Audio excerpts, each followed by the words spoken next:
ya estamos en tiempo de tertulia y me acompaña aquí Miguel Ángel Pérez, responsable de tribunales de esta Santa Casa. ¿Qué tal, Miguel Ángel? ¿Cómo estás? Muy buenos días, Manu. Encantado de estar aquí. Vaya semanita has tenido, ¿eh? Vaya semanita, sí. Bueno, ahora las nuevas estrellas mediáticas de este país. Hubo un día, yo cuando ejercía de analista y periodista económico, que los periodistas económicos éramos las estrellas. En la que crea gran crisis financiera, este país al tacho, la quiebra, caída de Lehman Brothers. Pero es que ahora, oye, los de tribunales todo sois estrellas, las estrellas todo mediáticas. tribunales, Manu. O sea, todas las semanas, si no es una cosa es otra, si no es Begoña es el hermano, si no es el hermano es Ábalos, si no es Ábalos es Coldo, todas las semanas hay algo. Madre mía, no parar. Bueno, un placer que estés con nosotros, Miguel Ángel. También nos acompaña Marcos de Quinto, fundador de Pie en Pared. ¿Qué tal, Marcos? ¿Cómo estás? Muy bien. Yo creo que después de lo de periodistas de tribunales, lo siguiente va a ser los periodistas de prisiones, porque van a estar todos ahí. Luego habrá que empezar a desarrollar esto. Hay que empezar a buscar fuentes internas en instituciones penitenciarias. Entre los criminales. Y una clásica de este programa que hacía tiempo, ya la echaba yo de menos, Pilar Rodríguez Los Santos, presidenta de OK Diario. ¿Qué tal, Pilar? Yo no tengo nada que aportar frente a Miguel Ángel y su expertise de esta semana. Lo único que digo es que ya sabéis que siempre que alguien entra en prisión, OK Diario tiene una foto del susodicho para mostrarla ante los mundos. Entonces, vosotros corporativismo. Tenéis buenas fuentes a nivel interno. En las cloacas, que diría Pablo Iglesias. Estamos ahí metidos en el deep state. Ya os empezáis a adelantar a la prensa carcelaria. Bueno, es que Santos, de hecho, sabes que nosotros publicamos la primera foto de Santos Cerdán en prisión. Y lo interesante no solo es la foto del personaje, sino el relato que nos cuentan sus compañeros de celda, que nos dicen que se ha convertido ahí en, como diría Óscar Puente, el puto amo de la cárcel. Y que que lidera ahí un grupillo de romaníes. De delincuentes. Delincuentes, no como atributo, sino como descriptivo, porque son personas condenadas por delincuencia. Y que lidera un grupo de romaníes a los que, pues pastorea un poco dentro de sus artes persuasivas de gran socialista y le tiene ahí pues jugando al parchís, en el club de lectura, etcétera, con una celda individual, por supuesto, no vaya a ser que se mezcle con el vulgo cuando no toca y pues oye, en fin, que igual Santos Cerdán está encantado ahí de estar alejado de Paqui y en una celda individual, no sé. Sí, es que no hay nada como vivir estudiado, o sea, llegar con experimentado, claro. Exacto. Bueno, son muchos los criminales que una vez que pasan por la cárcel, lejos de reintegrarse en la sociedad, de rehabilitarse, de llevar una vida sana, decente, recta, lo que hacen es un máster universitario, con lo cual aprende muchísimo más sobre la criminalidad. Luego, no sé si habéis leído el fantástico libro de Mario Conde en el que cuenta su paso por la prisión. El sistema. Exacto. Y entonces, en realidad, si te lo montas bien, pues la cárcel no es un sitio, la cárcel española no es un sitio terrible. Te pones ahí, oye, voy a estar 3 años, voy a aprender alemán, voy a dedicarme pues eso a ir al gimnasio, a todo esto. Le puedes sacar un propósito, como dirían ahora los mindfulness y toda esta gente. Entonces, igual Santos Cerdán le ha buscado un propósito a su estancia en prisión. Bueno, hay que decir, Manu, que la abogada de Santos Cerdán hace un mes o así dijo que Santos Cerdán estaba encantado en la cárcel, que tenía ahí un preso que le pagaba el corte de pelo con su tabaco, en fin, que sabía, como decía Pilar, ¿no? O sea, está totalmente integrado. Hay que decir que muchos de estos presos, claro, no dejan de ser famosos, que llegan ahí, llegan al módulo y todo el mundo quiere hablar con ellos, todo el mundo quiere estar con ellos porque son como ídolos para los presos, son gente famosa que sale en la tele, que son conocidos y claro, todo el mundo ahí haciéndoles la rosca para estar con ellos. Se sabe mover, por lo que estáis comentando, se sabe mover muy bien en el ámbito del AMPA. Entre delincuentes se nota que, oye, se siente cómodo. No, pero en el propio caso de Mario Conde contaba, por ejemplo, cómo él era compañero de módulo con los charlines.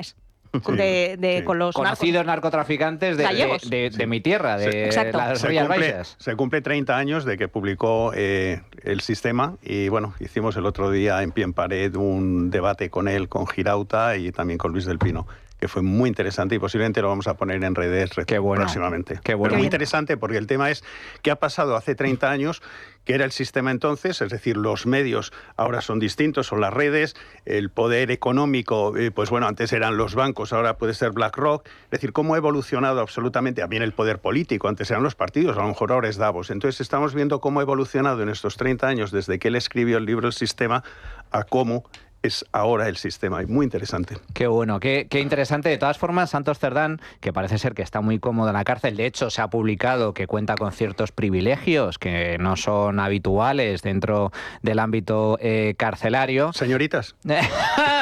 Creo que hasta ahí no han llegado, pero por no, ejemplo, pero esto lo de cárcel individual, o sea, pero esto va a ser, de verdad, yo estoy estuve esta semana muy preocupada por la posibilidad de que José Luis Ábalos entrara en prisión, porque el gremio de la prostitución española iba a sufrir económicamente mucho, y creo que alguien tendría que preocuparse por las prostitutas que van a quedarse sin su principal fuente de ingresos durante los siguientes años, porque es que el día que la UCO fue a registrar su domicilio, o sea, ¿qué probabilidad hay de que un martes cualquiera entre la UCO a tu domicilio y estés con una prostituta en tu casa? O sea, ¿qué probabilidad hay de un martes a las 9:30 de la mañana? Pero imagínate los vis-a-vis, necesitaría celdas donde entraran 7 o 8, ¿no?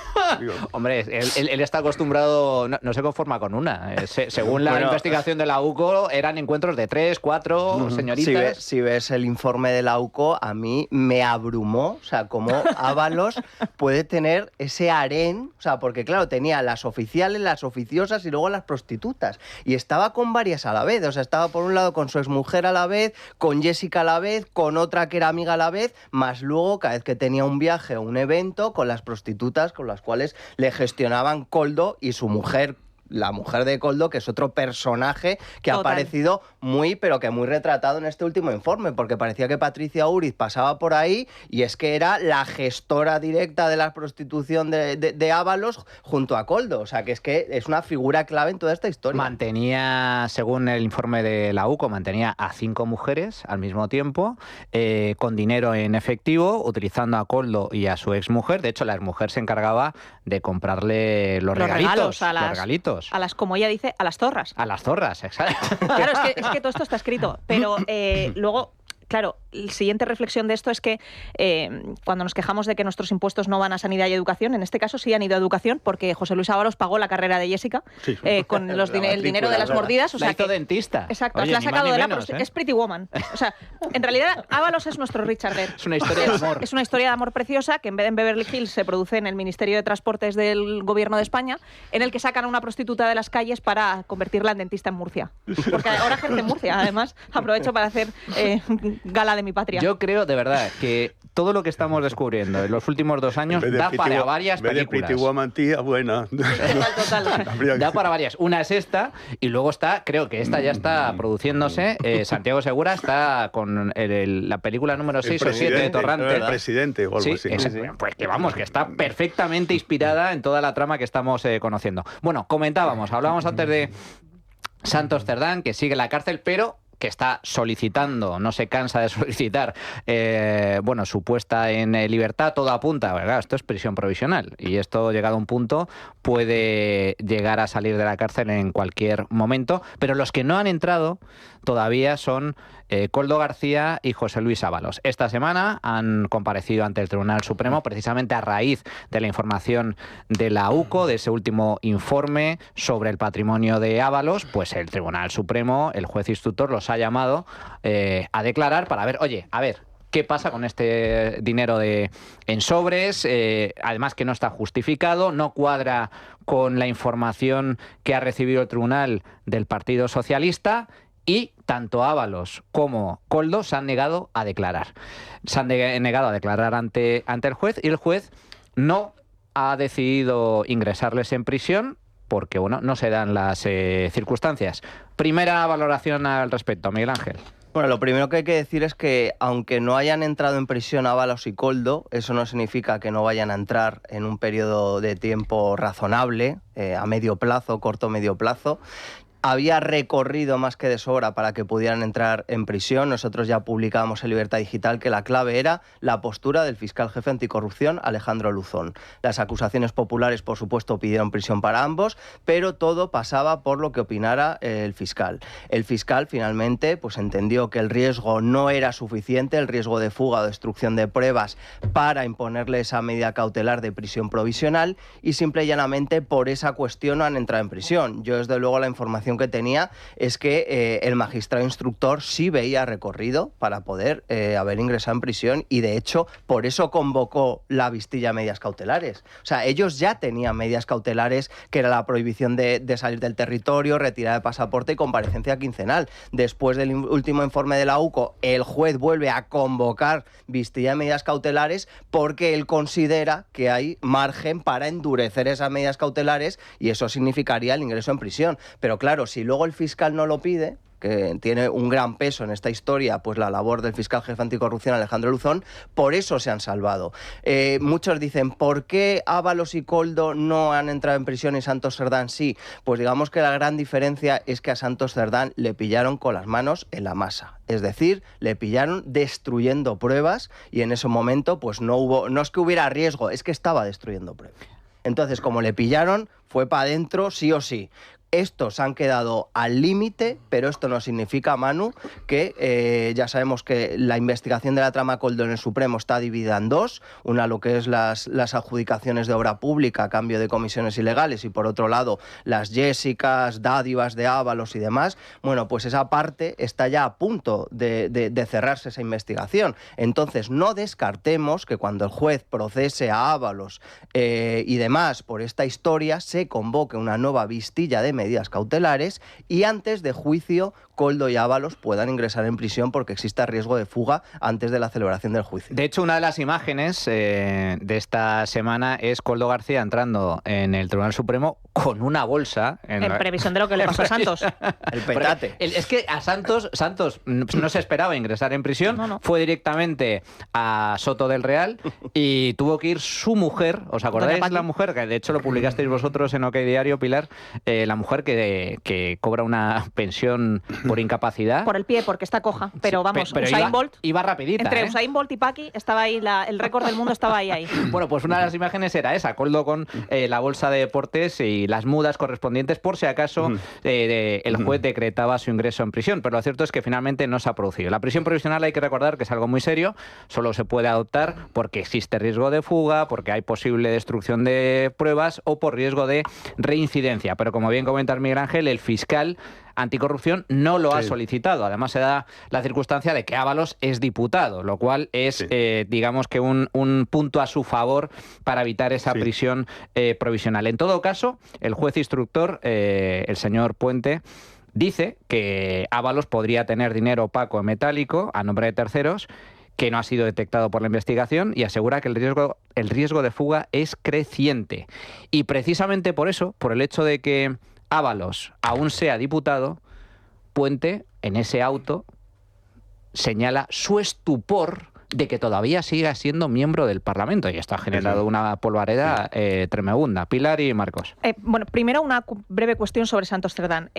Como Miguel Ángel podrá ratificar, la ley de enjuiciamiento criminal establece que las personas que entran en prisión o que se decreta la entrada en prisión preventiva por riesgo de destrucción de pruebas, que es el caso y el motivo por el cual Santos Cerdán está en prisión, solamente pueden estar en prisión provisional durante 6 meses sin posibilidad de prórroga. Eso quiere decir que como muy tarde Santos Cerdán saldrá de prisión en Navidad.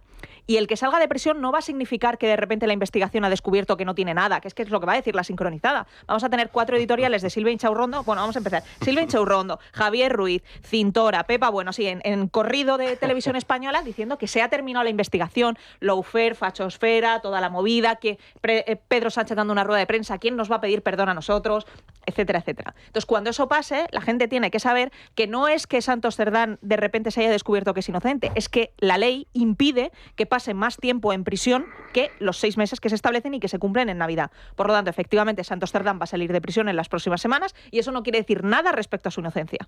Dejada esta parte establecida, estábamos hablando antes sobre Luzón. Yo particularmente, y sé que esto es una opinión no demasiado compartida, a mí no me gusta que los jueces se pongan a hacer valoraciones en los autos en los que se dirimen cuestiones tan serias como esta. Compartiendo la sensación de estupor, creo que el juez instructor tiene que no darle ningún elemento a la defensa para que se pueda escudar en que hay una especie de parcialidad, que en este caso además ni siquiera existe, porque de hecho una de las cosas importantes que hay que recordar es que Leopoldo Puente hasta hace nada era miembro de Jueces y Juezas para la Democracia. De hecho, se le apuntó como miembro del Tribunal Supremo como cuota socialista. O sea, que es un juez de los suyos. Pero es verdad que esto, que es una reflexión innecesaria en el auto judicial, da pie a que haya determinadas personas que puedan opinar que hay un sesgo que en realidad no existe. Entonces creo que en un caso tan sensible como este, pues el estupor, que me parece pues evidentemente compartido por parte de todos los españoles, no tiene que ser el juez instructor el que lo manifieste, y mucho menos en un auto en el que se está decretando su ingreso o no en prisión. Ha sido la excusa que ha tomado el PSOE, para cargar contra el juez instructor Leopoldo Puente, diciendo que esto es una intromisión intolerable, que esto ratifica que los jueces están haciendo más política que justicia, que no se está respetando la división de poderes. Por ejemplo, uno de los muchos que han hablado sobre esta cuestión, sobre esta polémica, es Patxi López, portavoz del Grupo Socialista en el Congreso. Todo el mundo que respeta la separación de poderes sabe que los jueces aplican las leyes y no necesitamos que opinen sobre ellas. Lo que pasa es que en el colectivo de jueces de este país hay elementos muy curiosos, ¿no? A los que no se puede criticar porque salen todos en tromba para protegerse y para denunciar que les estamos criticando, pero hacen huelgas en contra de leyes, incluso sin haberse aprobado, o hacen declaraciones como la de este juez ayer, ¿no?, diciéndonos al Poder Legislativo lo que tenemos que hacer. Bueno, pues ya vale estas críticas que lo que hacen es ver que hay jueces que no respetan. A ver, esto que lo diga Patxi López a mí sí que me genera estupor. Porque es de una enorme hipocresía y de un enorme cinismo. Estamos hablando de los mismos, no solo que critiquen a los jueces, que yo soy totalmente a favor de que se puede criticar la acción de la justicia como cualquier otra cuestión. Es que estamos hablando de algo mucho más grave. Es que el gobierno y el PSOE hablan de lawfare, hablan de prevaricación, de que hay jueces prevaricadores, y eso no es una opinión y no es una crítica, eso es acusar a alguien de un delito, y eso sí que es grave. Marcos. Sí, bueno, yo lo que creo es que estos están de basura hasta el cuello. Y yo creo que ya dan por descontado, tanto Cerdán, Ábalos, etcétera, y Koldo, y así como sus abogados, dan por descontado que van a salir mal de esto. Luego, la estrategia que están haciendo es tratar de provocar a los jueces, tratar de meter palos en las ruedas, tratar de estar todo el rato hablando de indefensión, para de alguna manera agarrarse ante una posible condena, pues para que a través del Tribunal Constitucional, pues de alguna manera les libren. Luego, eso es toda una estrategia de marrullería. Es decir, van perdiendo el partido 12-0 y dicen, pues vamos a montar tanganas a ver si en estos momentos esto se suspende. Entonces yo eso lo veo clarísimo. Otra cosa que yo veo bastante claro es que Cerdán es el número 2. Reporta el número 1. Yo no sé quién es el número 1, pero Cerdán, de todos estos, es el número 2 indiscutiblemente. Por eso está en la cárcel. Y Cerdán es un poco como el Roca de Marbella. Es decir, a mí Ábalos me parece el Julián Muñoz. Y de repente dicen, oye, ¿a quién vamos a poner en el ministerio que sea manejable y tal? Y entonces Cerdán dice, vamos a colocar a este hombre que está ahí, que habla a lo mejor que Cerdán y habla a lo mejor tal, pero le vamos a poner a Koldo para que le vigile. Posteriormente, como yo creo que se hace muy amigo de Koldo, porque tienen aficiones a lo mejor comunes, tienen los mismos hobbies, pues entonces llega un momento en que empiezan a ir por libre Koldo y Ábalos, y Cerdán en un momento les llama la atención diciendo, oye tíos, que no podéis ir por libre, que no podéis montaros ahora vuestro negocio, aparte del que él, como número 2, es el que está organizándolo. Pero en cualquier caso, yo creo muy importante que nos estamos distrayendo mucho con el tema judicial. Da igual. Es decir, España no se merece un gobierno de sinvergüenzas y de inmorales. Independientemente de que sea delito, porque ser un sinvergüenza y un inmoral y un mentiroso y un putero no es delito. Pero es impresentable que España tenga un gobierno así. Tenemos que ver qué sucede en otros países y, por ejemplo, yo me acuerdo el follón que hubo en Estados Unidos con Bill Clinton con el tema de Mónica Lewinsky. Bueno. Pero eso no es delito, no es delito, pero bueno, pero se montó un lío tremendo. También, por ejemplo, en Alemania, oye, pues se dimite, yo he vivido ahí durante 3 años, se dimite, oye, si has plagiado algo de una tesis, que no es delito, es inmoral y se dimite por eso. O incluso, si alguien cercano a ti, ya no te digo un familiar, alguien cercano a ti hay una sombra de duda, como sucedió en Portugal, de que podría estar metido en un tema de malversación, pues va el presidente y dimite. Que no es que sea su esposa, ni su hermano, ni gente, sino un asesor suyo que luego resultó que además no había problema con eso. Entonces, yo creo que eso es importantísimo, independientemente, porque si estamos todo el rato volcados en el tema judicial, imagínate que en algún momento, por falta de pruebas, alguna cosa sale y entonces dicen, ya son inocentes. No, sigue siendo igual de sinvergüenzas y de indocumentados y de morales. Y solamente una precisión que me llama la atención, es decir, el Estado español. El Estado español debería de tener procedimientos y procesos inspirados a lo mejor en el funcionamiento de empresas serias, de empresas multinacionales. Y cuando empiezas a ver cómo funciona este tema de los gastos y tal, dices, pero esto es una vergüenza. Por ejemplo, imagínate, cuando tenía 23 años, estoy hablando del año 82, entro en una multinacional americana. Y entonces lo primero que hacen es que me dan, pues imagínate, 1.000 euros me lo meten en la cuenta. Dicen, estos 1.000 euros es un anticipo permanente que te damos. Porque si en algún momento me dicen, oye, tienes que ir a Badajoz, tienes que ir a Almería, yo no puedo decir, ay, no tengo dinero en el banco, denme dinero. No, porque ese dinero me lo han ingresado para que yo nunca pueda decir que no tengo dinero para ir. Y entonces yo me pago mis hoteles o me pago las comidas que sean y cuando vuelvo doy los recibos y me vuelven a reingresar para yo tener siempre 1.000 euros en mi cuenta bancaria. Es decir, yo no estoy anticipando a la empresa mi dinero para que luego me cubran, sino ya tengo un anticipo permanente en el banco. Eso es como funciona, digamos, una empresa seria y todo por transferencia bancaria. Y estoy hablando de 1982. Cuando de repente empiezas a escuchar estas cosas de cómo funciona, dices, ¿esto cómo funciona? Como una mercería, que le dices, oye, niño, vete ahí, cómprame algo en esa tienda y le das el dinero de la caja. Por favor, que estamos hablando del Estado español, que se inspire en empresas serias. A lo mejor se están inspirando en Playboy, que es la empresa del padre de Sánchez, pero joder, a lo mejor ahí sí funciona así,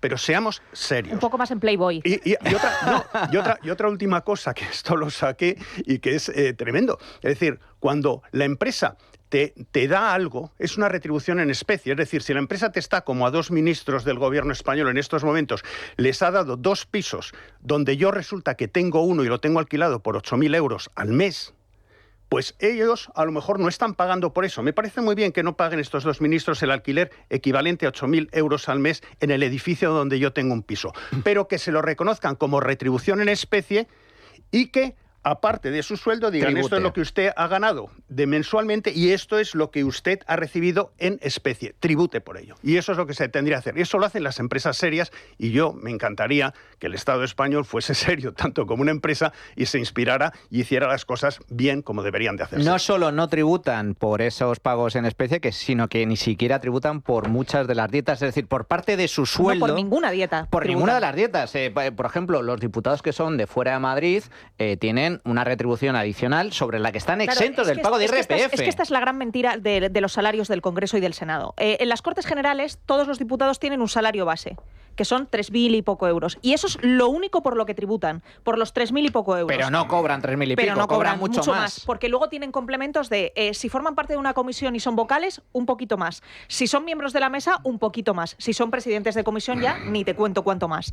Si luego además son portavoces del grupo, miembros del comité de dirección del grupo, complemento. Y si efectivamente son diputados electos por cualquier circunscripción ajena a Madrid, entonces un complemento más.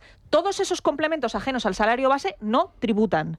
Lo cual quiere decir que cuando uno va a mirar las declaraciones de IRPF de los diputados, se encuentra con que tienen salarios o que perciben como salario total pues cantidades como 100.000, 100.100, etcétera, pero que luego han tributado igual 30.000 euros, que es nada en comparación con lo que tendrían que haber tributado, porque cualquier otra persona que cobra más de 100.000 euros paga de IRPF por lo menos 50.000. O 40 y largos mil. Y sin embargo ellos tienen un gap enorme. Entonces es verdad que tienen una serie de prebendas que son absolutamente incomparables a las de cualquier persona que ejerce cualquier otra profesión. A eso le añadimos el tema de que efectivamente todos los cargos institucionales tienen residencia oficial. Y que en algunos casos está justificado porque, evidentemente, pues si vienen de otros territorios ajenos a Madrid, o ya no solamente por eso, sino porque si teóricamente desarrollan una función que les requiere estar en contacto permanente, como en el caso del presidente del gobierno, con su institución, pues puede parecer medianamente razonable. Pero ¿por qué Francina Armengol tiene un palacete en pleno centro de Madrid de casi 1.000 metros cuadrados con piscina privada, gimnasio y no, lo que sea? O sea, ¿de verdad el presidente del Congreso necesita vivir en un palacete que alquilado, si lo ponemos en el mercado, costaría del del orden de 40.000 euros al mes en Idealista? O sea, ¿eso es lo que necesitamos? Pues habrá que replantear ciertas cosas y una de ellas, desde luego, pues es esta. Hay comparaciones que son odiosas, como el tema de las retribuciones. Es decir, que lo que no se le pasaría a ningún autónomo, a ningún empresario, a ningún trabajador. Vamos, es que te miran hasta el gasto que te deduces por un bolígrafo. Y sin embargo, a los políticos, una parte muy sustancial de su sueldo queda exento literalmente de impuestos. Y luego tenemos el tema de los pagos en efectivo, que ahora entraremos en ello. Vamos a hacer una pequeña pausa y regresamos para abordar precisamente eso. Resulta que lo que en teoría era una absoluta anomalía, que es lo de pagar en dinero en sobres, resulta que es lo más normal del mundo en Ferraz y en los ministerios. La trinchera de Llamas, con Manuel Llamas. Bueno, pues ya estamos de nuevo en tiempo de tertulia. Estábamos comentando el pago de dinero en efectivo y, bueno, resulta que hace 2 semanas, a raíz del informe de la UCO, vimos... Yo soy muy de imágenes, porque eso es lo que queda realmente en la conciencia colectiva de la gente. Luego podemos entrar más en detalle, lo de los 90.000 euros que no están justificados de pagos en efectivo a Ábalos durante varios años, el hecho de que Ábalos durante toda su etapa en el gobierno no sacó ni un solo duro de su cuenta bancaria y tenía un nivel de gastos bastante elevado. Pero la imagen, vuelvo a la imagen, el sobre con el dinerito para Ábalos. PSOE. Primera imagen. Esta misma semana, también por parte de Objective, hemos visto 2 imágenes muy, muy relevantes. Por un lado, las cajas de folios que guardaba el ministro en su residencia oficial, concretamente una caja bajo llave. Cajas de folios que, según la información de la UCO, hacía referencia a dinero también en efectivo, de 50 euros en este caso. Ya tenemos chistorras, 500, soles, 200, lechugas, 100 y los folios de 50 euros. Pues esa imagen también muy importante. Caja llena de billetes de 50 euros. Incluso una bolsa de basura muy parecida a la que la empresaria Carmen Pano admitió que había llevado a Ferraz con 90.000 euros, creo que era. 2 de 45. Bueno, pues la bolsa era también muy, muy parecida. Y además decía que el 80% eran billetes de 50 y además parece que encaja perfectamente. Este matiz que has dado es muy importante, porque Javier Ruiz, el otro día en Televisión Española, se puso a hacer una especie de diatriba por la que le van a dar el Pulitzer, por la que hizo una comprobación en directo sobre cuántos billetes de 500 caben en una bolsa de basura. Y entonces dijo, claro, es que hay muchos billetes de 500, 95.000 euros, básicamente te caben en un sobre. Entonces eso demuestra que la declaración de Carmen Pano es mentira. Entonces cualquiera que vea Televisión Española dirá en plan de, es cierto, es mentira. Ave Pedro. Pero resulta que es que en realidad no eran billetes de 500, eran billetes de 50. Y billetes de 50 son unos cuantos más que billetes de 500. 80% de 50 y el resto eran de 100. Y además se ven en la fotografía que están un poquitos verdes y todo el resto amarillos. Pero todo lo que se está saliendo es que queda corroborado, porque Koldo además se quejaba de por qué Cerdán está en la cárcel y no Aldama, que es un delincuente. Y dice, bueno, porque Aldama está colaborando. Claro. Y también todo lo que ha dicho Aldama pues va encajando.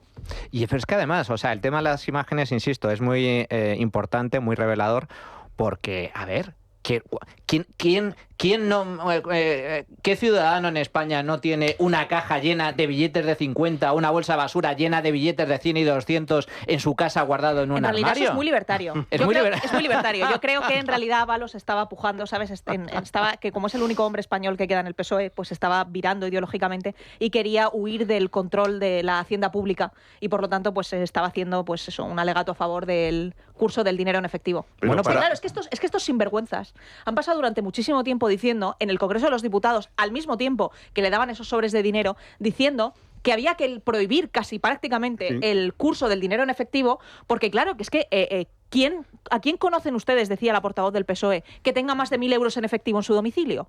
Entonces, esa forma de criminalizar a todos los españoles mientras ellos estaban robando a manos llenas y encima justificando que tienen una caja en efectivo en Ferraz en la que tienen miles de euros para poder dar a sus cargos públicos, es que es una absoluta vergüenza. Pero para huir del control de Hacienda, lo que tendría que hacer Ábalos es pedirle que le dé un cursillo David Sánchez, el hermano del presidente, y se esconde en la Moncloa, se va a vivir igual que ha hecho él y dice que está residiendo en Coimbra. O sea, yo creo que tendría que dar cursillitos David Sánchez. Yo creo que en este tema es muy importante el contexto y no hay que olvidar 2 cosas. Lo primero, Víctor de Aldama dijo en sede judicial que Koldo y Ábalos cobraban comisiones ilegales a cambio de adjudicación de obra pública y que una parte de esas comisiones acababa en el partido. Punto 1. Punto 2. Carmen Pano confesó en sede judicial en 2 ocasiones que llevó 90.000 euros en efectivo a la sede del Partido Socialista en la calle Ferraz, en 2 bolsas, que entregó a una misma persona que nunca ha desvelado su identidad del Partido Socialista ahí en Ferraz. Entonces, con este contexto, tiene mucho más sentido que hablemos del tema de los sobres, porque esto parece los sobres, ¡ay, qué risa, la lechuga! No. Estamos diciendo que hay una corriente de dinero en efectivo que ha estado fluyendo por la sede del Partido Socialista, cuyo origen es desconocido, que podría haber servido para financiar ilegalmente al Partido Socialista y que indica que había una caja B. Y luego tenemos a Pedro Sánchez, que se dedica en los medios de comunicación a normalizar, a poner la tirita en la herida antes, diciendo pues que sí, que claro, había liquidaciones de gastos, no sé qué. Las liquidaciones de gastos lo que está haciendo es anticipar la tirita antes de la herida. Exacto. ¿Por qué? Porque pueden salir cosas que a lo mejor apunten a Pedro Sánchez, que también ha estado manejando dinero en efectivo y está normalizando esta caja B, esta presunta financiación ilegal del Partido Socialista antes de tiempo. Bueno, fijaos, estamos hablando de estas imágenes, esas cajas de dinero en efectivo en la residencia oficial de Ábalos. Se le preguntó al respecto a Ábalos, y Ábalos, que es un maestro de la mentira, es de Óscar. ¿Qué dice Ábalos sobre esto? Dice, no, los folios que yo le pedí a Koldo eran folios. ¿Y por qué le pedía tantos folios? Porque tenía una impresora muy voluminosa y consumía mucho papel, que tiene jeta la cosa. También se le preguntó esta misma semana en Alsina, en Onda Cero, al ministro de Transportes, Óscar Puente, sobre esas cajas con dinero en efectivo en la residencia oficial de Ábalos. Y esta era su respuesta.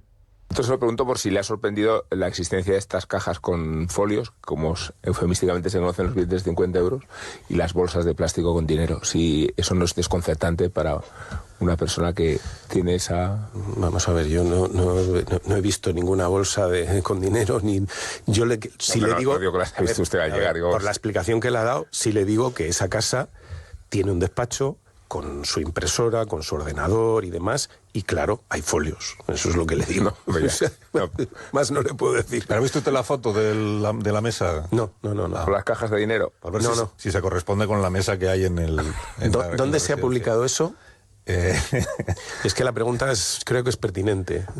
Entonces sí que lo ha visto, porque si pregunta por el medio, no. No, claro. Bueno, estamos, ¿no? Sí, en el informe de la UCO no está. Yo respondo para que no quede aquí. Eso es una captura de un vídeo que ha publicado The Objective.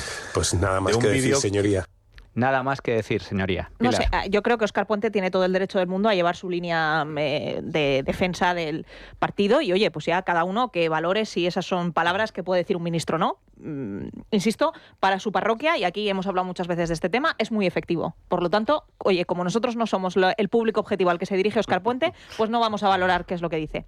A mí lo que me parece gravísimo es que Alsina se ría. Me parece muy grave que se estén insultando de manera abierta a un medio de comunicación y que Alsina, al que se ha considerado muchísimas veces como básicamente el paradigma del periodismo objetivo y el gran gurú moral e intelectual de una gran parte, ya ni siquiera de la derecha, sino de una parte bastante transversal de la sociedad, pues que se ría cuando se insulta a un medio de comunicación, porque me parece una falta de respeto tremenda y absoluta. Me parece además que si eso lo hubiera hecho un ministro refiriéndose al propio Alsina, probablemente no seguro, sus compañeros de profesión hubieran salido a defenderle de una manera transversal, y que entonces ese tipo de una especie de superioridad moral malentendida que tienen determinados comunicadores o determinados grupos mediáticos frente a otros grupos mediáticos que hacemos un periodismo no solo distinto, sino además más efectivo al suyo, porque nosotros somos los que destapamos cosas, como pues el trabajo de Ketty Garat, no hace falta que lo mencione, pero pues por ejemplo nosotros a los que nos llaman fachosfera todos los días, y si no hubiera sido por nosotros nadie hubiera sabido que las pulseras que utilizan los maltratadores y las víctimas de violencia de género eran defectuosas por culpa del Gobierno de España, la cantidad de cosas que publica Miguel Ángel, que no le voy a hacer yo aquí una valoración que va a ser injusta porque es infinitamente superior cualquier cosa que ha publicado durante estas semanas que lo que yo pueda decir, y sin embargo que los Alsina de turno, pues que en vez de reprimir o reprender al ministro por reírse de un medio de comunicación que ha destapado cosas tan importantes, pues que lo que haga es que se ría. ¿Qué piensan? ¿Que eso le va a granjear el aplauso de Silvia Inchaurrondo? Es que es tremendo. Marcos. Sí, yo lo que me preocupa es que se está produciendo un cambio en nuestra sociedad, un cambio tremendo. Por ejemplo, si tú estás en casa por la noche y oyes un ruido y hay un ladrón, antiguamente cogías y levantabas, encendías las luces y el ladrón salía corriendo por la ventana. Hoy se enfrentan. Y lo mismo pasa a nivel político. A nivel político tú pillas en estos momentos a unos gobernantes que te están robando y en vez de avergonzarse y dimitir, que sería lo lógico, ¿qué pasaría? Ahora te dicen, sí, ¿y qué? Y se te enfrentan también. Y entonces yo creo que eso es una estrategia. Es decir, oye, es que, por decirlo así, se te mean encima. Encima que te están robando, se te ríen en tu propia cara. Entonces, esto yo creo que es una estrategia precisamente para tensionar y crispar la sociedad. Y lo están haciendo a propósito, y por eso está Óscar Puente, y está el otro, sí, los folios. Yo es que es como si fuera un coche que está mal de carburación, sí, es que mi fotocopiadora gasta mucho, porque no la tengo ajustado el punto, ¿no? Es un insulto a la inteligencia. Por eso, pero que lo hacen insultan a propósito, porque saben que lo están haciendo, y saben además que lo que están diciendo es reírse en la cara de los propios ciudadanos, pero lo hacen a propósito porque les interesa la tensión, porque el socialismo, la gasolina del socialismo funciona gracias a que hay confrontación, y necesitan hacerlo. Si no hubiera confrontación, si esto fuera un mundo pacífico, se acaban, desaparecen. Entonces necesitan esto para los suyos. Y bueno, pues ahí estamos. Fíjate que yo lo llamo, he acuñado un término que creo que lo define bastante bien, que es chorrafuerismo. Es decir, el que va con la chorra fuera. No, a mí me da... Bueno, los folios, pero es que eran folios de verdad. Es que yo tengo una impresora que consume mucho. Otro ejemplo, que a mí me parece el mejor hasta la fecha. La abogada de Koldo García en esta entrevista con Risto Mejide. Atención. En el contexto de la fiesta de la noche electoral, que Koldo se encarga, entre otras cosas, de comprar chistorras para la fiesta, vale, y que lo van a celebrar. Pongamos que son 2.000 chistorras que se encarga Koldo de comprar para una fiesta de la noche electoral. Oye, y no había gente vegana en la cena. Nadie va a pensar en los veganos. No, yo eso me lo... De todas maneras, a ver, a mí yo eso me lo trago. Yo eso me lo trago, sí. Me trago las 2.000 chistorras, pero... Y los folios también, ¿no? Pero discúlpeme, señora de la Voz. ¿Por qué entonces Patricia, la exmujer de Koldo, contesta, eso es 1M, 1 millón? De porciones que salen con las 2.000 chistorras. No. Es que, vamos a ver.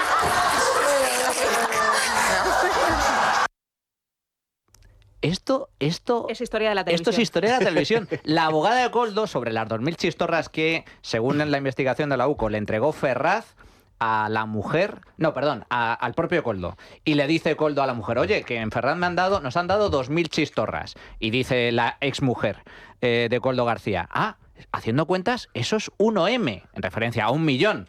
Pues según la abogada era realmente 1 millón de porciones de chistorras. Cada chistorra, 500 chistorritas pequeñas, Miguel Ángel. Bueno, hay que decir que ahora nos explicamos por qué no han declarado en sede judicial. Es decir, si la propia abogada de Koldo va diciendo esto en los programas de televisión, que a mí, de verdad, me parece muy poco serio. O sea, a nivel profesional, que tú, que estás defendiendo a una persona como Koldo, te pongas a decir estas frivolidades en la televisión. Por cierto, que durante la no comparecencia de Koldo, hubo ahí un pequeño rifirrafe con el fiscal jefe anticorrupción, porque dijo, hombre, el señor Koldo, con su locuacidad en los medios de comunicación, en los programas de televisión, y luego llega aquí y no quiere hablar. Y entonces salió esta abogada que acabamos de escuchar diciendo, no, es que le están acusando de muchas cosas y él tiene que defenderse. Tiene que defenderse los medios, pero luego llegan a sede judicial y no abren la boca, ni Ábalos ni Koldo. Y antes de nada, sí me gustaría mencionar, estamos hablando en este capítulo de justicia y es muy importante, está pasando un poco de soslayo por el tema de Ábalos y Koldo. Ojo al juicio del fiscal general del Estado. Bueno, está a punto de... Empieza ahora, ¿no? 3 de noviembre. Sí. Ojo, porque esto está pasando muy desapercibido. Lo que publicamos en Libertad Digital es que ahora mismo el Tribunal Supremo está dividido, el tribunal que tiene que juzgar al fiscal general del Estado, y yo ahora mismo diría que más que dividido, están más favorables a absolver a Álvaro García Ortiz. O sea, pongámoslo encima de la mesa porque luego nos podemos llevar sorpresas. Mucho ojo a este tema, porque cuando procesaron al fiscal general del Estado, 3 magistrados confirmaron en la sala de apelación la ratificación, hubo uno de esos 3 que presentó un voto particular y dijo, yo no veo indicios. Y parecía que era un hecho aislado, pero no es un hecho aislado Y hay muchos magistrados que consideran en el Supremo que se ha llegado muy lejos con el fiscal general del Estado mandándolo a juicio, que esto es una soberana tontería, que aquí hay filtraciones a la prensa todos los días y ojo con el juicio al fiscal general. Pero esto engancha con lo que comentabas tú antes, Marcos, que yo creo que ahí también se está equivocando la posición, que es, bueno, la justicia determinará. Oiga, usted no puede dejar en manos de la justicia el tema político, porque es que a lo mejor no salen condenados ni el fiscal general del Estado, ni la hermana, ni la mujer, ni el hermano. Y sin embargo, lo relevante de este caso, lo relevante de estos escándalos, no es el tema judicial, que también, sino el tema moral. El tema de pura decencia y, fíjate, responsabilidad política. El día después de una posible exoneración del fiscal general, a nivel político lo que supondría. Pero eso que os estaba comentando antes, es decir, en estos momentos todas estas butats que están haciendo, todas estas cosas que les da absolutamente igual, porque yo creo que saben perfectamente que todas las pruebas son tremendas. Entonces lo único es tomárselo esto a cachondeo, poner palos en las ruedas y sin embargo luego destacar lo de la palabra estupor o lo que sea, que es lo que les puede ayudar posteriormente con el tribunal. Entonces están todo el rato poniendo trampas a los jueces para poder luego llegar ahí. Pero otro tema muy importante de lo que comentabas, el tema del relato. Es decir, todo este tema del lawfare y el ir creando estas cosas, el ir destrozando de alguna manera y ridiculizando a los jueces, yo creo que es una estrategia que lo que lleva implícito dentro es llegar a un momento donde la sociedad pueda entender que el gobierno haga un asalto al Poder Judicial con leyes determinadas. Entonces, vamos en estos momentos a empezar a poner a los jueces, en vez de con el respeto que siempre históricamente se ha tenido a los jueces en este país, vamos a ponerlos al nivel más bajo, vamos con ellos a ponernos chulos, vamos con ellos a tener este tipo de cosas para bajarles todo ese prestigio que tienen, de manera que eso justifique posteriormente todas las modificaciones que Bolaños quiere hacer para hacer el cambio dentro del Poder Judicial. Entonces, están creando ese caldo de cultivo y yo creo que eso es parte también de la estrategia de ellos. Les está funcionando, Pilar. De hecho, estamos hablando del tema de los sobres, tema de pagos en efectivo. Lo que antes era visto como una absoluta anomalía, ahora es lo más normal del mundo. Pero ¿en qué empresa no se paga dinero en efectivo para las dietas? Si eso es lo habitual, ¿quién lo dice? Oye, no lo dice cualquiera, lo dice el propio presidente del gobierno, Pedro Sánchez. Atención.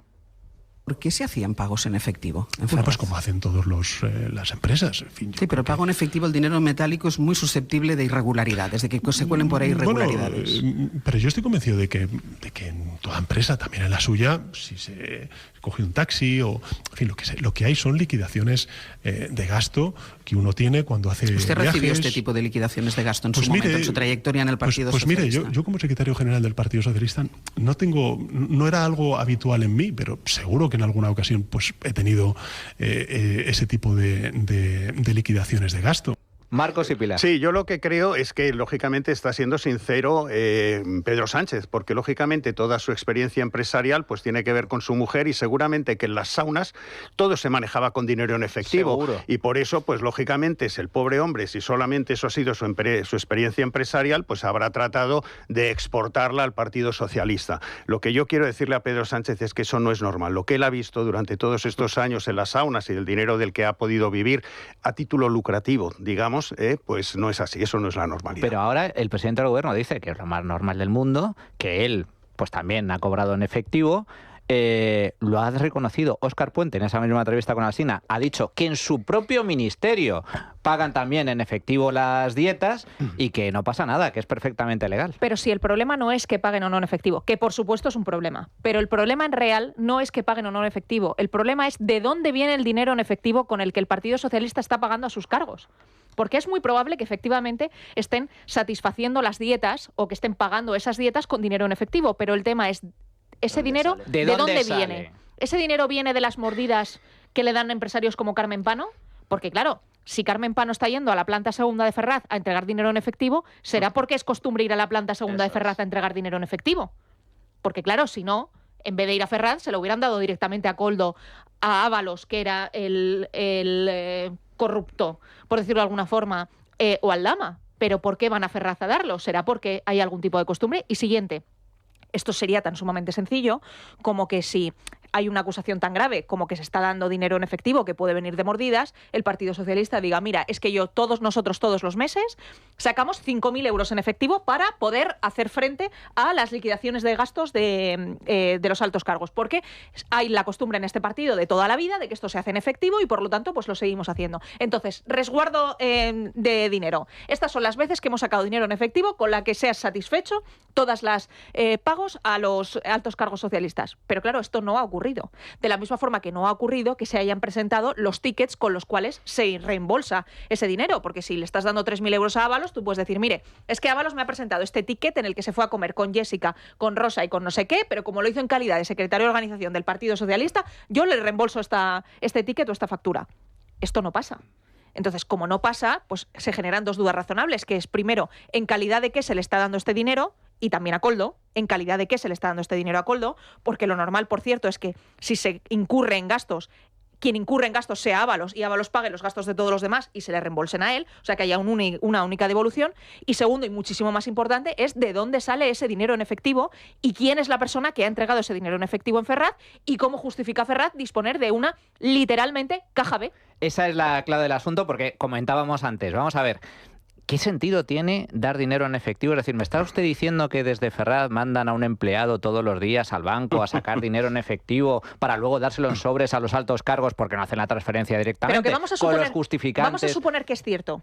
¿Vale? Vamos a suponer que por algún motivo vamos a ser Silvia Inchaurrondo esta mañana y nos creemos que lo que dice el amado líder es cierto.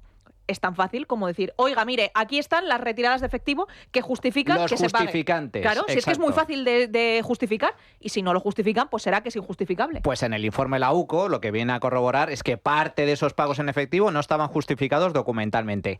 Noticia de última hora del Español. Jorge Calabres publica que el PSOE daba anticipos en efectivo a sus cargos sin que justificasen el motivo. Pero lo importante, no los declaró al Tribunal Supremo cuando tenía la obligación de declararlos. Y estos son documentos oficiales a los que ha accedido el Español de la contabilidad de Ferraz, que reflejan pagos del año 2017 y 2018. Pero eso es corrupción absoluta, porque es lo mismo cuando un banco le da dinero a un partido político y luego no se lo reclama. Entonces, esto que un anticipo, que luego posteriormente no lo liquidas, quiere decir que es un sobresueldo, no es un anticipo.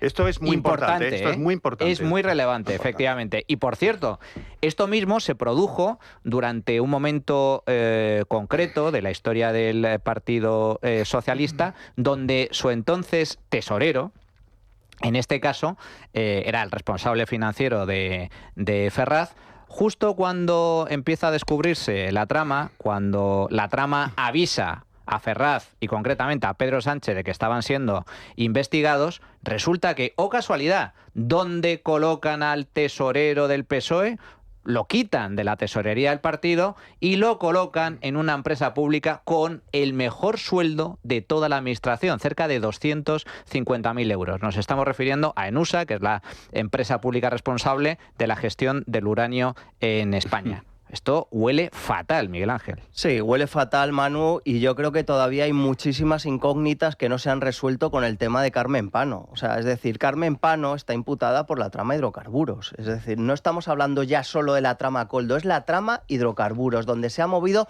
muchísimo dinero en mordidas, en comisiones, etcétera. Carmen Pano no ha identificado hasta el momento en sus declaraciones judiciales a qué persona de la calle Ferraz entregó el dinero. ¿Cómo no te vas a acordar de una misma persona a la que has entregado 2 bolsas de dinero subiendo al mismo piso la sede del Partido Socialista? Y eso, tristemente, cuando fue a declarar, pues sorprendentemente el juez Pedraz no quiso ahondar en ese tema. No se le quiso profundizar, no dejaba que le hicieran preguntas, ni el fiscal anticorrupción, etcétera. Y eso parece como que Carmen Pano se ha quedado de momento ahí. No ha querido quién era el señor X al cual entregaba la pasta. Pero claro, ya viendo todas las piezas que empezamos a poner encima de la mesa, todo tiene su sentido. Carmen Pano canalizaba comisiones ilegales de la trama hidrocarburos en dinero en efectivo, y ese dinero efectivo llegaba a Ferraz y Ferraz lo distribuía en sobres para gastos, para lo que fuera, y ahí estamos hablando de una contabilidad B y de una presunta financiación ilegal del Partido Socialista, y esa es la clave ahora mismo. Y además hay que tener muy en cuenta que el propio Víctor de Aldama decía que en Ferraz había muchos Víctor de Aldama, que él no era el único que pagaba comisiones. Cuando tienes un sistema tan perfecto como el que tenían con Aldama, en el que sabían lo que les pagaban, cuándo les pagaban y cómo los hacían, es evidente que esto es porque es un sistema que heredan. Aldama hereda un sistema que ya se establece. Y la prueba evidente de esto es que Koldo y Santos Cerdán llevaban corrompiéndose desde la época en la que estaban en Navarra. Entonces, cuando llegaron a Madrid, ellos ya venían con la costumbre de aprendidos de casa. Por lo tanto, aquí hay dos opciones, una más o otra menos lesiva al partido.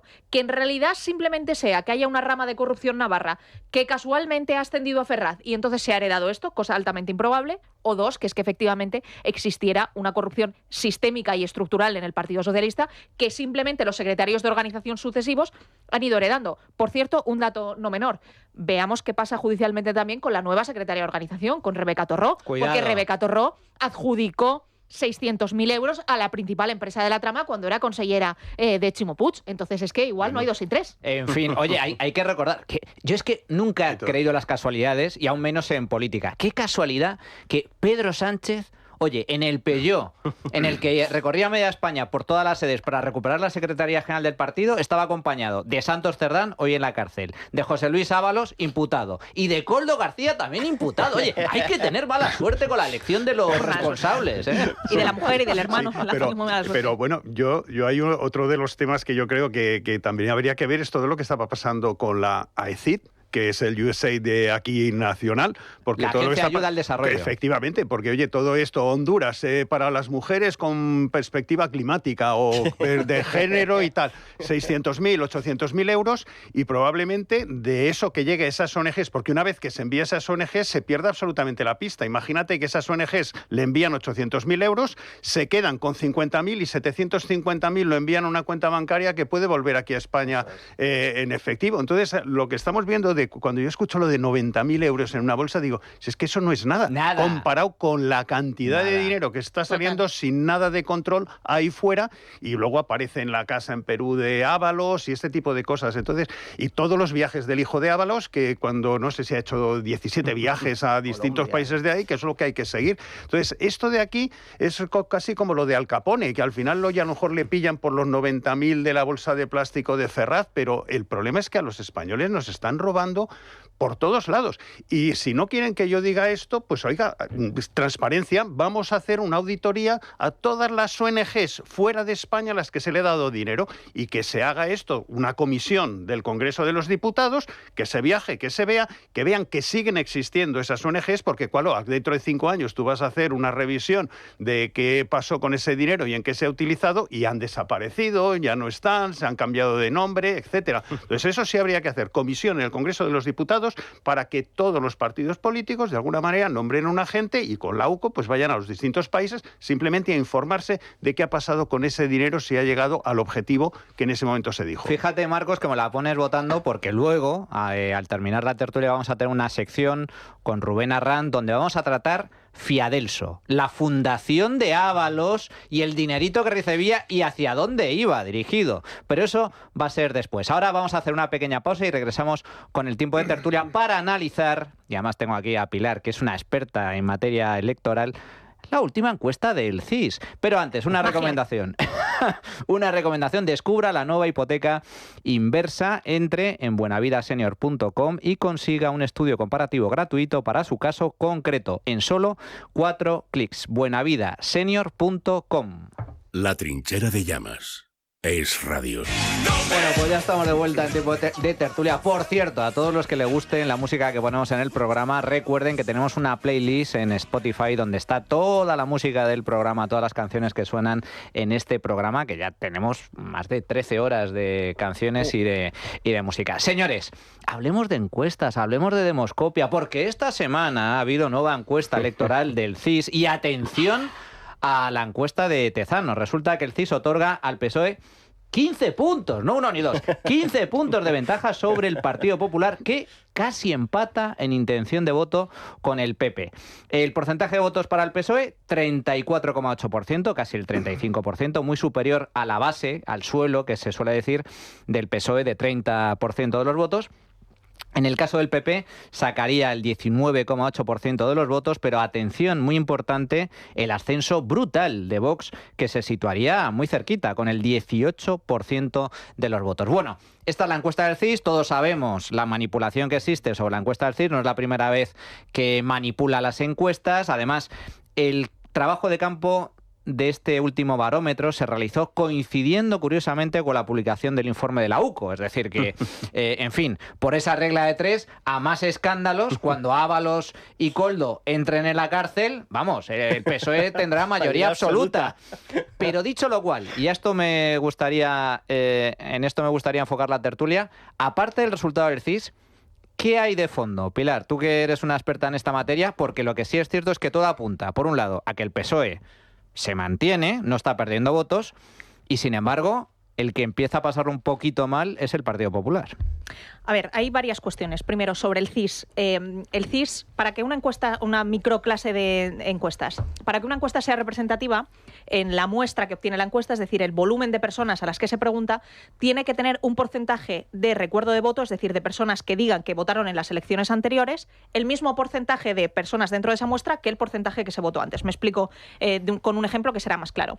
Si en las pasadas elecciones, por ejemplo, votó un 20% de gente al PP, para que una encuesta sea representativa, tiene que haber dentro de la muestra un 20% de personas que en las elecciones anteriores manifiesten haber votado al PP, porque así es como se ve cómo ha evolucionado la tendencia de voto. Y entonces sobre ese 20% de personas que votaron al PP se ve, pues ahora le va a votar un 25%, por lo tanto el PP crece, o ahora le va a votar un 16%, por lo tanto el PP decrece.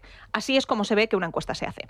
¿Cuál es el problema que tiene el CIS? Y particularmente en esta encuesta, pero en todas en general, que si en las pasadas elecciones votó un 30% al PP y un 32% al PP y un 30% al PSOE, en esta encuesta tienen una muestra de un 16% de gente que votó al PP en las pasadas elecciones. Por lo tanto, claro, es que la muestra tiene una diferencia de 15 puntos, los 15 puntos que le otorga ahí, de diferencia entre las personas que manifiestan haber votado al PP en las últimas elecciones y las personas que manifiestan haber votado al PSOE en las últimas elecciones. O sea que la muestra de la izquierda está absolutamente sobrerepresentada y por lo tanto no es una muestra fidedigna para poder establecer una traslación de voto o de la diferencia. Entonces eso es la primera parte de por qué las encuestas del CIS son basura. Está absolutamente sesgada la base y una vez que está sesgada la base, los resultados también, efectivamente, no vale para nada. Exacto, entonces la encuesta no vale para nada. Dicho lo cual, que es cierto que estamos en una situación en la que el PSOE se la está jugando todo a ser primera fuerza,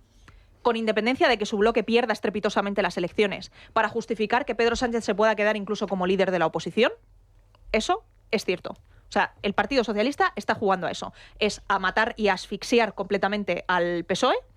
Está jugando a asfixiar y a matar, a sumar. Está jugando a asfixiar y a matar completamente a sus socios nacionalistas, asumiendo su discurso, de tal forma que nos encontramos con un PSOE que aglutina el 90 y pico % del voto de la izquierda, a costa de que sus socios no existan, con independencia de que el bloque esté muy bajo. En la derecha ocurre lo contrario, que es que teniendo un porcentaje de voto altísimo, hay una división cada vez menos acusada entre el Partido Popular y Vox. Ahí la gran pregunta que se tienen que hacer en Génova es ¿qué prefieren? ¿Prefieren ser, como el Partido Socialista, el líder indiscutible de su bloque, aunque no tengan ninguna opción de gobernar? ¿O prefieren dividirse el voto con su único socio posible de gobierno, sabiendo que, aunque tengan un resultado no tan bueno como el que ellos querrían tener, les garantiza de una manera clara la Moncloa? Yo creo que Génova se equivoca fervientemente intentando batallar con Vox de manera abierta para ver quién tiene el liderazgo de la derecha, y lo que tendrían que preocuparse es que se garantizara que el bloque de la derecha, que es el bloque que les va a permitir gobernar, porque los 200 votos que tienen PP y Vox son 200 votos de investidura para Alberto Núñez Feijóo en este momento, y que eso lo entendieran como una buena noticia sin entrar en un colapso moral e intelectual y de nervios que les lleve a hacer tonterías, que el estar obsesionados con ser una primera fuerza aplastante que a la hora de la verdad les va a dar exactamente igual gobernar con 130 del PP más 70 de Vox que con 150 del PP más 50 de Vox. No va a haber diferencia, les da igual total. A efectos de lo que les va a pedir Vox y de los que no. Entonces, lo que se debería preocupar la derecha es si ese bloque de derechas baja en porcentaje de voto. O sea, si los votos de investidura para Feijóo o para quien sea bajan, pues entonces es un problema. Pero es que no están bajando. Simplemente lo que hay es trasvase intrabloques y la derecha sigue estando en 200 escaños y la izquierda sigue menos en el CIS, que no cuenta, pero la derecha sigue estando en posición absoluta y clara de gobernar. Por lo tanto, creo que hay como la sincronizada intenta meternos o intenta meter al PP y el PP cae en una especie de ansiedad como que están perdiendo voto, y la pura verdad es que los votos de investidura de Feijóo se mantienen firmes encuesta tras encuesta, y Feijóo tiene ahora mismo 200 votos de investidura. Entonces, ¿dónde está el colapso? Pues en que el PP acabe en una profecía autocumplida en el que, por ponerse tan nerviosos porque los resultados bajen, efectivamente los resultados acaben bajando y se acabe dando una situación pues no parecida, porque habrá más escaños tanto en PP como en Vox, pero sí que Vox se vaya acercando cada vez más progresivamente al resultado del PP. Fíjate que esto que comentas, Pilar, es cierto que hemos visto varias informaciones a lo largo de la semana donde se trasluce, se refleja ese gran nerviosismo dentro de Génova. Incluso Génova acusa de que Sánchez por un lado y Abascal por otro, PSOE, Vox, le están haciendo una pinza y que se están poniendo muy nerviosos. Entre otras cosas porque, según los datos demoscópicos, y esto ya no es una cuestión del CIS, sino que lo reflejan distintas encuestas, por un lado tenemos a la base de votantes del PSOE, que se mantiene más o menos estable, entre otras cosas, como bien comentas, Pilar, porque se han comido completamente a Podemos y a Sumar, es decir, han absorbido el voto de la extrema izquierda. Curioso también que vivimos una especie de, se dice con un poco de sorna, pero es cierto, de charocracia, es decir, buena parte de la base de votantes de Pedro Sánchez son mujeres de 65 a 74 años que mantienen su voto firme a Pedro el Guapo. Y luego, por otro lado, tenemos un fenómeno muy interesante, que es el de los jóvenes. Los jóvenes en España son derecha dura, como digo yo, porque en el año 2010 más del 50% de los jóvenes votaban izquierda, pero hoy tan solo 1 de cada 4 votan izquierda, y la inmensa mayoría se ven identificados con Vox, por ejemplo, Marcos. Sí, no, yo lo que creo primero, el CIS lo que está haciendo es no utilizar las encuestas como una herramienta de demoscopia, sino lo que está es tratando de influir en la demoscopia. Entonces, nos vamos a encontrar, y yo te lo aseguro, o sea, de aquí a los siguientes meses siempre va a ser más o menos lo mismo. Primero, el CIS tiene que declarar que el PSOE va a ganar. Subirá un poco, bajará, pero siempre es el partido que va a ganar, porque es la manera también, de alguna manera, de animar a su parroquia. En segundo lugar, el CIS va a sacar siempre que Vox crece, porque es la amenaza, y eso es lo que va a conseguir la movilización para que la gente... el voto del miedo. Exacto, porque el problema que tiene el PSOE en estos momentos es que sus propios votantes se queden en casa. Entonces, todo lo que sea mover a Vox hacia arriba, pues es un efecto de movilización. Y el CIS siempre va a sacar el PP hacia abajo, porque de esa manera sabe que van a entrar en pánico dentro de Génova. Entonces, estas tres cosas, moviéndolo un poquito por arriba, para abajo, siempre lo va a hacer porque ese es su mensaje. Señores, movilícense, que viene la derecha, y además Vox se va a comer al PP, y de esa manera yo creo que es ese truco, y lo menos mal que existen otras encuestas más fiables. El otro tema es el Partido Socialista. El Partido Socialista, pues bueno, tiene dos opciones, o sea, la creación de un Frente Popular o hacerse con el Frente Popular. Y yo creo que en estos momentos pues está en esa deriva, y muy probablemente, pues bueno, pues no sé si Sumar y Podemos, qué es lo que va a quedar de ellos, pero por supuesto que se lo tratarán de llevar todo. Pero fíjate, lo que comentabas tú antes, Marcos, es que creo que la estrategia, al hilo de lo que estaba comentando Pilar, me parece ciertamente inteligente, que es la de polarizar al máximo. Es decir, el divide y vencerás está dando la batalla cultural como primer punto, y va con todo. Es decir, le da exactamente, porque digamos que ya no tiene nada que perder. Es decir, está rodeado de escándalos. Encima las encuestas, todo apunta que va a ganar el bloque de la derecha. Entonces, bueno, yo voy con todo. Y si gano, gano. Y si no, pues bueno, pues pierdo. Pero es que la probabilidad de que pierda es muy superior. Pero está buscando arrebatar a Sumar y a Podemos banderas como, por ejemplo, la de Gaza, la del aborto, para comerse su espacio. Dato muy interesante con lo de Gaza, perdóname que te interrumpa, sí. Porque el CIS da un dato muy relevante. Vosotros sabéis que ellos han intentado utilizar Gaza como su principal bandera durante este mes y pico, y además con todos, ya no solo las hinchaurrondos, sino con todos los aláteres mediáticos diciendo que, vamos, que es que hay un consenso generalizado en el Reino de España sobre que hay que apoyar a Gaza, etcétera, etcétera. Y esto se ha escuchado hasta en medios, teóricamente, si no conservadores, sí con cierta sensibilidad no tan a la izquierda. Y resulta que el CIS pregunta por Gaza. y pregunta si está usted de acuerdo con la posición del Gobierno de España al respecto de Gaza. Y el 53% responde que no está de acuerdo. Solamente el 40% responde que sí está de acuerdo y un porcentaje que le da igual, básicamente. Pero es llamativo porque ellos pensaban si el 53% de la población en una encuesta con una muestra transesgada que dice que tienen mayoría casi absolutísima entre todos, eso quiere decir que ya no solamente es que la oposición no esté de acuerdo con el posicionamiento de Gaza del gobierno, es que dentro del propio gobierno tampoco están de acuerdo con el posicionamiento de Gaza. Entonces, como bandera ni siquiera les ha funcionado. Es cierto. Esto es muy relevante porque estamos hablando de resultados del propio CIS. Del CIS, con su muestra sesgada. Totalmente. Y luego, otro de los objetivos que está persiguiendo Sánchez, aparte de la polarización, es intentar atacar al liderazgo de Feijóo. Su objetivo un poco pasa porque Feijóo reflejar la idea de que está estancado en las encuestas e incluso alimentar a Vox para azuzar ese nerviosismo. Pero es que Feijóo está ayudando mucho a eso. Claro. Eso es lo interesante. Porque hay un montón de oportunidades que hay, es decir, la oportunidad de ponerse del lado de Estados Unidos, la oportunidad de ponerse del lado de Israel, la oportunidad de desmarcarse en estos momentos de las políticas del Partido Socialista. Y sin embargo, no se está activando todo esto. Y acabamos pues al lado de que no se sabe bien dónde. Y yo creo que en estos momentos en España hay que reconocer que ha conseguido el Partido Socialista polarizar la sociedad, y en un momento con una sociedad polarizada es muy complicado tratar de tener unas posturas equidistantes en determinados temas. Yo creo que eso es una estrategia que no les va a funcionar. Pero la estrategia en todo caso de Sánchez, como digo, por un lado polarizar a la sociedad, por otro lado comerse a la extrema izquierda para aglutinar todo el voto en el Partido Socialista, y por otro lado intentar deteriorar, atacar al liderazgo de Feijóo y alimentar al partido Abascal. Esto se refleja, se resume en una frase que es de hace unos días, concretamente de la semana pasada, en el propio Congreso de los Diputados. Esto decía Pedro Sánchez a Alberto Núñez Feijóo. Señor presidente, cuando quiera. Silencio, por favor. Ánimo, Alberto. Y de fondo se escucha la risa de María Jesús Montero, en fin, la gorila del PSOE. Bueno, lo primero, respecto a Tezanos, yo creo que ya hablamos de manipulación, no, yo creo que estamos entrando en otro nivel. O sea, esto ya no es manipular una encuesta, o sea, Tezanos se ha convertido en un obrador electoral que saca unas encuestas que ya nadie se cree, o sea, 15 puntos más el PSOE ahora mismo, con la que le está cayendo al PSOE, de verdad. ¿Alguien se cree que en España casi el PSOE está rozando la mayoría absoluta con lo que está cayendo? Es que ya nadie se lo cree. Respecto al PSOE, a PP y a Vox, yo creo que aquí hay una cuestión clave.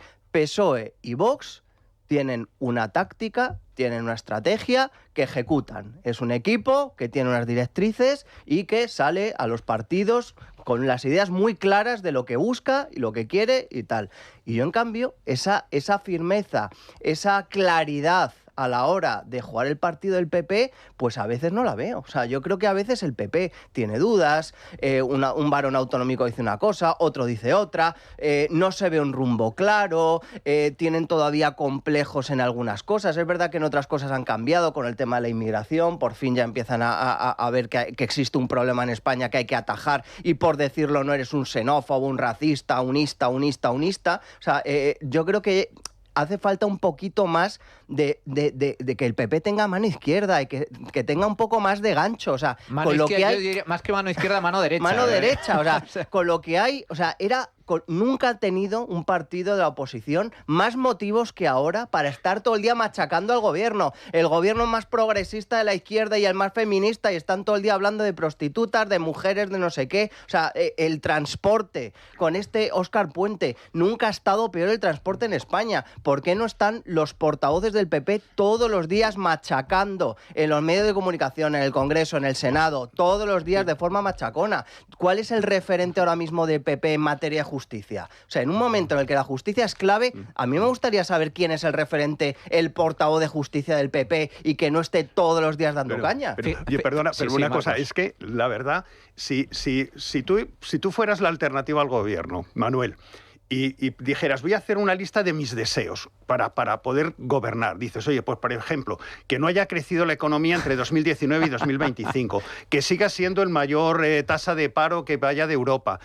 Siguiente, que además estén metidos en casos de corrupción. Tú haces la lista de lo que tú necesitas y resulta que los tenemos, que nunca, yo creo, se han dado todos al mismo tiempo, como diría esta Viviana Aido, no sé si era ella, que la constelación se ha puesto... El encuentro interplanetario. Todo se ha puesto. Entonces dices, esto es alucinante. Es que, de verdad, es la lista que ni a propósito. O sea, ni la lámpara de Aladino nos hubiera dado una situación mejor para cambiar el gobierno. Fijaos, yo no sé si estarás de acuerdo conmigo, Pilar. La política es el arte del relato. Así es. Porque la política consiste en dictadura es diferente. La gran mentira que ha afectado a la derecha durante estos años es creerse esta frase de dato mata relato. Es mentira. Es mentira. La clave es el relato. La clave es el relato. Relato mata dato. Total. Y en una dictadura, como digo, son otros los juegos y las puñaladas y las estrategias, pero en democracia consiste fundamentalmente en manipular a la sociedad, en intentar vender tu relato. Y esto, que lo hace a las mil maravillas el Partido Socialista, no lo hace tanto el Partido Popular. ¿Cómo se manipula el relato de forma eficaz? Repetir por activa y por pasiva, por tierra, mar y aire, porque para que prenda el discurso. Mira. Luego hacerlo de forma no solo mediante un altavoz, sino con muchos altavoces. Y luego, muy importante, en términos pugilísticos, al hígado. Es que tú jamás vas a ganar al oponente de un KO en política, pero sí a base de pequeños golpes que vas atacando al hígado, y al final el otro luchador, el adversario, cae rendido, pero después de darle mucho. Mira, yo voy a dar una fuente de autoridad moral para todos al respecto de este tema, que es Gonzalo Miró. Gonzalo Miró, ahí Marda, le preguntaron un día en una tertulia acerca de si creía que el fiscal general tenía que dimitir el día que procesaron al fiscal general. Y su respuesta creo que explica absolutamente todo lo que ocurre en España y particularmente el por qué la izquierda triunfa y por qué la derecha no en el ámbito del relato. Le preguntan, ¿cree usted que el fiscal general tiene que dimitir con independencia de si es culpable o no para salvaguardar la objetividad de la institución y la reputación, etcétera? Y su respuesta fue la siguiente: no. Creo que no tiene que dimitir porque esto es una guerra y sería renunciar a uno de nuestros peones. Por lo tanto, no creo que tenga que dimitir. Entonces, claro, uno, después de este sincericidio tan enorme, lo primero que se pregunta es, por esto estos tíos ganan constantemente porque entienden que están en una trinchera en el que todas sus piezas son imprescindibles para poder ganar la batalla, y los de enfrente, mientras tanto, están más preocupados, tanto en PP como en Vox, por la pureza de raza de cada uno de ellos, del no, es que este ha discrepado en el punto 27.6, fuera del grupo. Mientras ellos están en esto, en la pureza de raza y en el ver, ay, es que tengo más diferencias con Abascal, que no sé qué, es que me da miedo gobernar con Abascal, es que el PP gobierna con el PSOE en Europa, y estas cosas que al votante les da exactamente igual, porque el votante lo que quiere es acabar con el sátrapa. En la derecha están a lo tautológico y a su batalla interna, y en la izquierda están a que el fiscal general es uno de sus peones, y si su peón cae todo el equipo. Entonces, cuando estás en este planteamiento tan binario del vamos los unos a muerte con todos y los otros están en voy a caer por heredar, pues lo lógico es que los que estén más organizados y mejor entendiendo cuál es el entorno en el que nos estamos moviendo, pues que ganen. Y hay que entender una cosa, estamos en un momento de polarización absoluta. Total. En el que ya no vale ahora que está aquí Marcos de Quinto, ya no vale el Ciudadanos de ni rojos ni azules. No. Ahora estamos o con los unos o con los otros. Les guste o no les guste. Esto es una cuestión de dos bandos. Les guste o no les guste. Y los tuyos son los tuyos hasta la muerte. Y si te cae mal Abascal, te aguantas. Y si te cae mal Feijóo, te aguantas. Porque los nuestros son los que luchan contra el malo. Esto, por ponerlo en términos futbolísticos, son dos equipos. Uno de los equipos, en este caso el PSOE, va con todo, incluso con el árbitro a favor, a golear al otro. Y el otro equipo se están pegando pataditas unos a otros. Este ejemplo, ya que sacas el tema futbolístico, esto es, oye, aquí hay Madrid y Barça, ¿no? Tú eres o del Madrid o eres el Barça. Pero dices, ¿qué gente que es del Atleti? Ya, pero la gente del Atleti ante todo es antimadridista.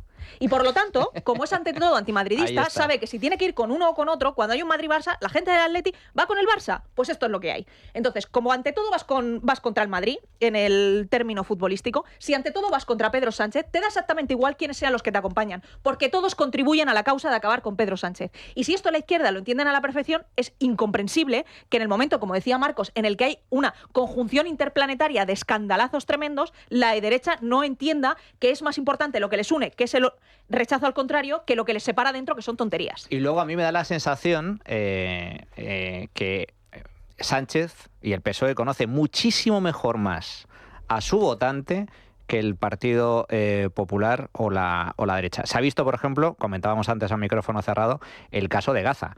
O sea, cuando toda la izquierda está diciendo que en Gaza se está produciendo un genocidio por parte de Israel, no puede salir nadie del Partido Popular, nadie, a avalar que existe un genocidio. Y eso se ha producido. Y es un error. Sobre todo porque tu votante no compra esa mercancía averiada. No. Pero bueno, en fin.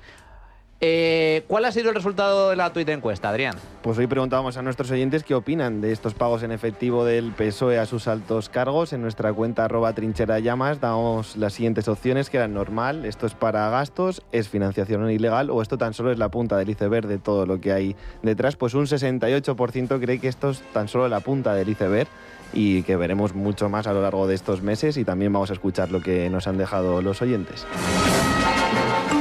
Los pagos del PSOE a sus altos cargos en efectivo son la punta del iceberg. Son todos una panda de ladrones. Es vergonzoso. Y que no les ocurra nada es aún más vergonzoso. Con el dinero en efectivo, como con la prostitución, como con los impuestos, estos marxistas llevan una doble moral. O sea, asfixiarnos y complicarnos la vida a todo el mundo, y ellos viven a cuerpo de rey. Es una vergüenza. Y lo peor es que las encuestas serias aún le den 100 escaños. Pues a mí me parece que el pseudo gobierno que tenemos y el pseudo Pedro es fango, fango y fango con el dinero. O sea que pseudo Pedro, pseudo gobierno, fango, fango. Bueno, pues hasta aquí la opinión de nuestros oyentes. Miguel Ángel Pérez, muchísimas gracias. Un placer estar aquí contigo. Mucho ánimo con todos nosotros. Esta nueva semana que está a punto de comenzar, que seguro que será intensa, como todas las semanas en materia de tribunales. Marcos de Quinto, como siempre, un auténtico placer el poder contar contigo. Gracias. Muchísimas gracias. Pilar, qué bueno verte. Yo quiero venir siempre aquí a hablar de tu libro y nunca me dejas venir a hablar de tu libro. Socialismo, bueno. la ruina de España. Oye, yo creo que lo he clavado, ¿eh? Socialismo, la ruina de España. Así es. Y seguiremos hablando porque, por desgracia, la ruina continúa. Nosotros nos vamos a hacer una pequeña pausa, pero luego regresamos con Rubén Arranz y su sección La Lupa de investigación, donde vamos a analizar en detalle, ay amigos, Fiadelso, la fundación de José Luis Ábalos. La Trinchera de Llamas, con Manuel Llamas.